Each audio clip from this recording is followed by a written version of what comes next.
Masaa chache tu baada ya mawaziri na makatibu kutia saini mkataba wa utendakazi wa serikali katika Ikulu, kaunti ya Nairobi, sasa leo hii Rais William Ruto amepatana na viongozi wenye cheo adimu serikalini, ikiwemo naibu rais Rigathi Gachagua, katibu wa mawaziri Musalia Mudavadi pamoja na waziri wa kilimo Mithika Linturi, haswa kuzungumzia sekta ya kilimo hapa nchini. Rais amezungumzia suala la kudorora kwa uchumi, akisema ukosefu wa kilimo bora ni moja kati ya sababu kuu na ambazo zimechangia kudorora kwa uchumi, kama mwandishi wetu wa habari anavyotukujulia jamvi letu la muhtasari wa GTN saa moja na ripoti hii.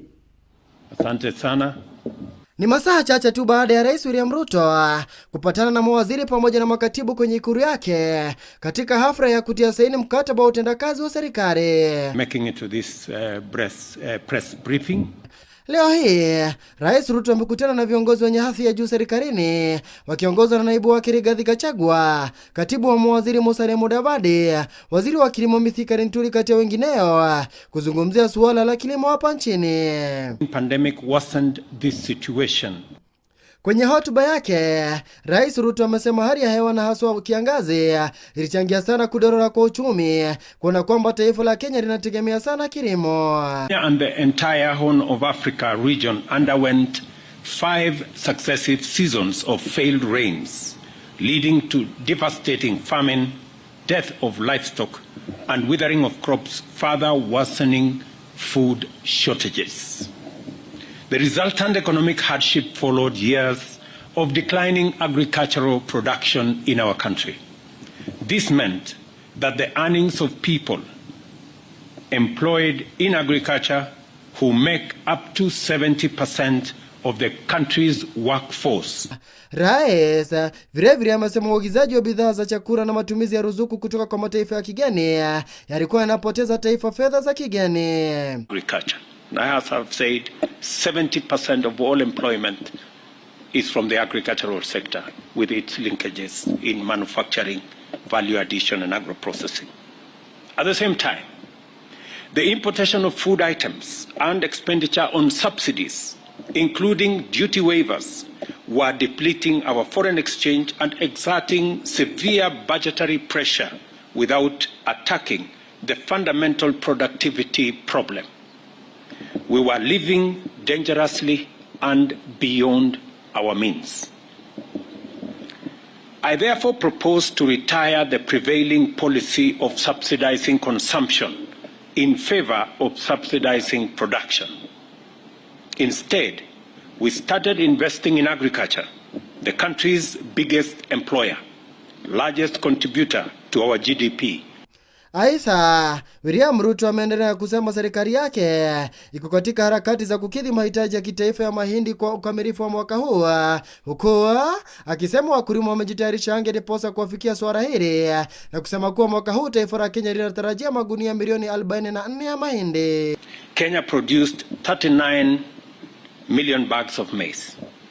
In 2018, production rose to 44 million bags of maize, but later came down to 40 in 2019, and again 40 million bags in 2021.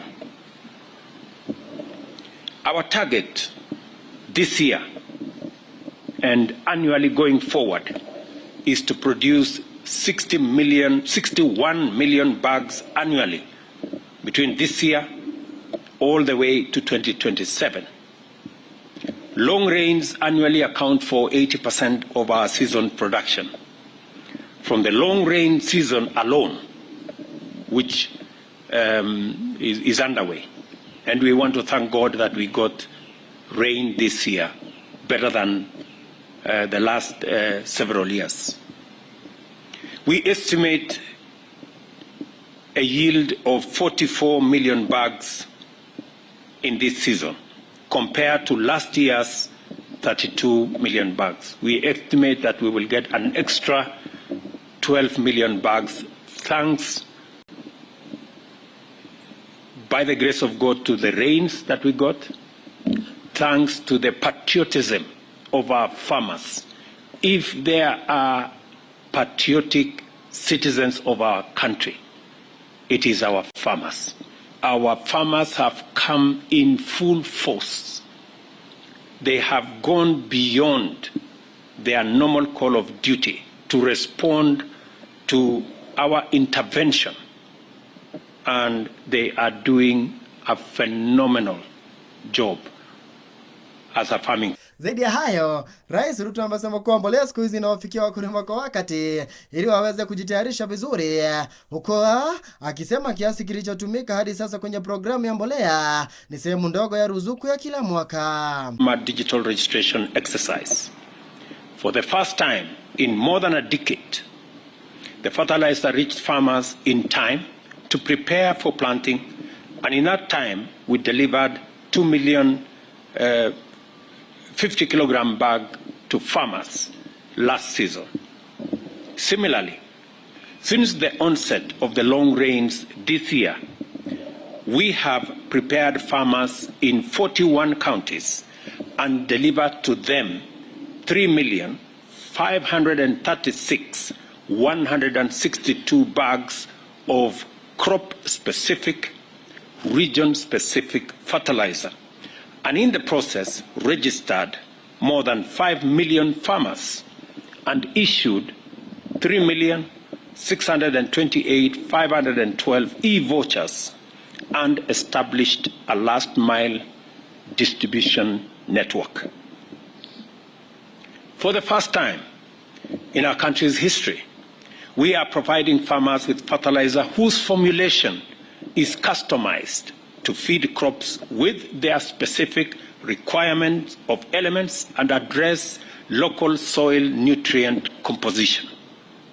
It is also the first time that fertilizer has been delivered directly to farmers on the basis of land acreage and crop production capacity, thanks to technology. Our last mile logistics were enhanced through effective partnership with county governments, and as a result, counties and communities. Na kwenye sekta ya miwa, Rais Ruto amesema kuwa sekta hii imejaa na mchanganyiko wa kila aina, akusema kuwa kuondoa madalali kumeweza kukomesha ufisadi. Some of the we've had confusion and chaos actually in the whole sugar subsector, and we are streamlining that sector because the whole sugarcane sector has been riddled with all manner of confusion and poaching of sugarcane from one corner to another. The others, everybody refusing to work in accordance with the law. In fact, the reason why many companies have closed shop temporarily is because there is no cane to harvest. And they were even harvesting cane that is not mature. We have had serious consultations. The minister, AFA, has been on top of that game. It is true the prices have gone up. We have been reluctant to work against farmers by opening importation. Importation has always been a problem in Kenya, that sometimes importation has been used to destroy the whole sugar industry. We have been careful, we have been methodical, but finally we have given licenses for the importation of sugar into the country. Initially, we started with Comesa sugar that was not, finally it was not available. We have, as required by the signatories that we are signatories to, we cannot open sugar to other markets before we start with the Comesa sugar. Now that we have ascertained that there isn't sufficient supply in the Comesa area, we've now opened globally, and I want to announce that I think in the next 1 or 2 weeks, at least by mid of this month, we will see a different situation pertaining, because that's the time we expect stocks of sugar to come into the country. But additionally, I did undertake during the campaign to sort out the whole sugar subsector. We've been in consultations with stakeholders. The minister here has had a meeting with all the governors from the sugar growing areas. He has had a meeting with all